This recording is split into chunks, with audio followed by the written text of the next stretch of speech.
আসসালামু আলাইকুম। এটা বললে বিদেশ।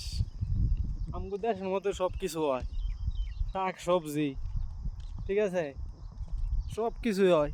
লেবু হয়, লাউ হয়, কুমড়া হয়, ঠিক আছে, সব কিছুই হয়। এটা বললে বিদেশ। বিদেশটা না অন্য রকম থাকবো, ডিজিটাল সব কিছু থাকবো। তা আমগো দেশে যাবো, এই দেশে তো তাই হয়, তাহলে এটা বিদেশ হইলো কেমনে? হ্যাঁ ভাই, এটা বিদেশ হইলো কেমনে?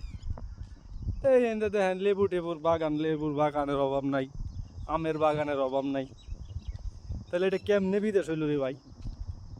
আমগো দেশে তো লেবুর বাগানের অভাব নাই, এই যে এরকম ক্ষেত আছে, ঠিক আছে। হ্যাঁ, তবে একটা জিনিস হইলো বেশি বিদেশে, এটা হইলো খেজুর গাছ। খেজুর গাছের অভাব নাই, ঠিক আছে,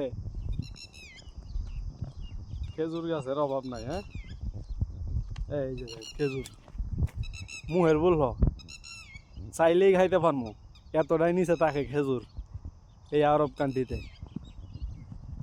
মাশাল্লাহ, তো খেজুরের প্রশংসা। আরব কান্ট্রি লেগে খেজুর হইলো বেস্ট। এছাড়া আর কিছুই দেখি না আমি যে বিদেশ, এছাড়া সব কিছু আমাকে বাংলাদেশে আছে। খালি এই যে পানিটা মনে করেন অনেক দূরেতে দূরেতে আইনে খাওয়া লাগে, নিজের টিউবওয়েলের মতো না, ঠিক আছে।